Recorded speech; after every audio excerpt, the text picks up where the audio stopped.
تو پینل سے آپ کو انٹروڈیوس کراتے ہیں. احتشام الحق صاحب ہمیں جوائن کر رہے ہیں. بطول راجپوت ہمارے ساتھ موجود ہیں, جبکہ ہمارے ساتھ موجود ہیں سردار مسعود احمد خان صاحب, سابق صدر آزاد جموں کشمیر. بہت شکریہ سردار صاحب, بہت شکریہ احتشام صاحب, بہت شکریہ بطول.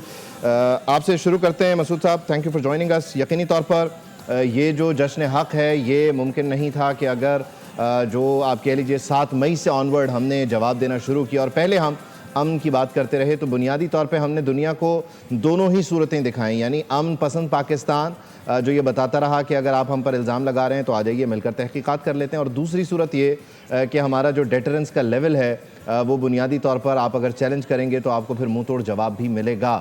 تو یہ بہت کم عرصے میں دونوں صورتیں, دونوں جہتیں پاکستان کی دنیا کو دکھانا, اس نے ڈیفینیٹلی جو منظر نامہ ہے اس کو بدلا, جس کے اثرات ہم پورے سال دیکھتے رہے ہیں. جی بہت بہت شکریہ مجھے دعوت دینے کا. میں اس سلسلے میں یہ کہوں گا کہ گزشتہ برس مارکہ حق جنگ کی تاریخ میں ایک تاریخ ساز باب تھا, اور اس کی وجہ یہ ہے کہ ہندوستان اور پاکستان نے کئی جنگیں لڑی ہیں. سن 1947 اور 48 میں, پھر سن 1965 میں, سن 1971 میں, سن 1999 میں. لیکن یہ جنگ فیصلہ کن تھی. اس کے بارے میں کوئی دو آرا نہیں ہو سکتی کہ کس کو فتح ہوئی اور کس کو شکست ہوئی. پاکستان کو فتح نصیب ہوئی اور ہندوستان کو شکست ہوئی. تو ایک تو یہ چیز واضح ہو گئی. دوسری یہ ہے کہ ہندوستان نے جارحانہ جنگ کی تھی اور ہم نے دفاع کیا تھا بغیر کسی جواز کے, بغیر کسی تحقیق کے. انہوں نے پاکستان کے اوپر حملہ کیا. وہ ایک قسم کے قومی جنون کا شکار تھے, مذہبی جنون کا شکار تھے. انہوں نے پاکستان کو نشانہ بنایا, لیکن پاکستان تیار تھا, اور اس نے جس طریقے سے اپنا دفاع اور مدافعت کی, اس سے اس کا اپنا جو اسٹریٹجک ڈاکٹرن تھا وہ بھی ویلیڈیٹ ہوا. کیونکہ ہم ہمیشہ سے کہتے رہے کہ ہم جو ہے, ہمارا ڈاکٹرن جو ہے کریڈیبل ڈیٹرنس کا ہے, کہ ہم کوئی اوفینسو نہیں کرنا چاہتے, لیکن اگر کسی نے ہمارے ملک کے اوپر حملہ کیا, ہماری قومی یکجہتی کے اوپر, ہماری خود مختاری کے اوپر, تو ہم وطن عزیز کا دفاع کریں گے. وہ کر کے دکھایا ہم نے. اور پھر یہ ہے کہ ایک اور چیز جس کے اوپر ہمیں فخر ہے, اس وقت کی جو قیادت ہے, یعنی جو فوجی قیادت اور سیاسی قیادت, مشترکہ طور پر ان جو فیصلے کیے وہ قوم کے حق میں بہتر رہے, اور اس سے پاکستان کو فتح نصیب ہوئی. اس میں جو ہے 3-4 نکات اگر میں اجازت دیں تو میں بتا دیتا ہوں. کہ سب سے پہلا نکتہ تو یہ تھا کہ ہماری کریڈیبل ڈیٹرنس تھی, جس کے بارے میں کچھ شک و شبہ نہ رہا. کیونکہ جب دو پہلوان ایک دوسرے کے سامنے للکار رہے ہوتے ہیں تو یہ معلوم نہیں ہوتا کہ کون بھاری پڑے گا. لیکن میدان جنگ میں یہ ثابت ہوا کہ پاکستان بھاری رہا, اگرچہ اس کا اور ہندوستان کا فورسز کا اور اس کے علاوہ جو ان کے اثاثے ہیں ان کا عدم تناسب تھا, لیکن اس کے باوجود پاکستان نے بالاتری اور بالادستی حاصل کی.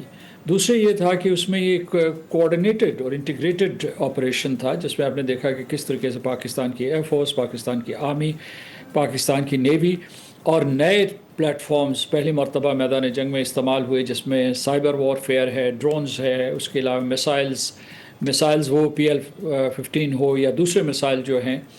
اور کس طریقے سے پاکستان نے اپنی سائبر فورس کا استعمال کرتے ہوئے, ڈیجیٹل جو اس کی کمپٹنس تھی اس کو استعمال کرتے ہوئے, کس طریقے سے ہندوستان کے کرٹیکل انفراسٹرکچر کو بھی اموبلائز کر دیا تھا جب جنگ آگے بڑھ رہی تھی. اور پھر میں اگر جاؤں اس کے سفارتی میدان میں, تو 22 اپریل سے پہلگام کے واقعے سے لے کر جب تک ہندوستان نے جنگ نہیں کی, پاکستان سفارتی طور پر ایک دم متحرک ہو گیا, اور اس نے جو ہے ہندوستان کو یہ کہا کہ آپ اس واقعے کی تحقیقات کروا لیں, غیر جانبدارانہ تحقیقات کر لیں, ہمارے ساتھ براہ راست کریں, یا کسی تھرڈ پارٹی میڈیٹر کو ہم نامزد کر دیتے ہیں, وہ تحقیق کرتے ہیں. ہندوستان نے اسے مسترد کیا اور ہمارے اوپر حملہ کیا. تو اور دوسرا, جتنے بھی پاکستان نے اقدامات کیے, یعنی میں سفارتی نقطۂ نظر سے کہہ رہا ہوں, عسکری نقطۂ نظر سے کہہ رہا ہوں, وہ بین الاقوامی قانون کے دائرے میں تھے. اور آخری نقطہ اس میں یہ ہے, اس انٹرونشن کا میں آپ کو یہ بتانا چاہتا ہوں کہ ہمارے ذرائع ابلاغ نے بشمول آپ کے چینل نے بڑا ذمہ دارانہ کردار ادا کیا. ہندوستان کی جتنی بھی سٹوریز تھیں اس جنگ کے بارے میں, ان کے جتنے جو ٹیلی ویژن نیٹ ورکس تھے یا ان کے جو دوسرے پلیٹ فارمز تھے, وہ جھوٹ پر مبنی تھے, اور اس میں یا فیک نیوز تھی یا ڈیپ فیک تھا, اور اس کا ہم نے مقابلہ کیا. پھر پوری کی پوری قوم جو ہے وہ ایک خرو ہوئی. آپ نے شروع میں ابتدائی میں ایک بہت اچھی بات کہی تھی کہ ہم تو اپنے بارے میں کہیں گے کہ ہماری کارکردگی بہت اچھی تھی. یہ وہ واحد جنگ تھی جس میں دنیا نے شہادت دی، دنیا کے عسکری ماہرین نے، دنیا کے سفارتکاروں نے، دنیا کے صدور اور وزرائے اعظم نے، اور خاص طور سے صدر ٹرمپ جو ہے بار بار شہادت دیتے آ رہے ہیں روز کہ دیتے آ رہے ہیں. پاکستان فتح یاب ہوا تھا اور ہندوستان کو شکست ہوئی تھی. سبسکرائب کریں اور بیل دبائیں تاکہ کوئی خبر رہ نہ جائے.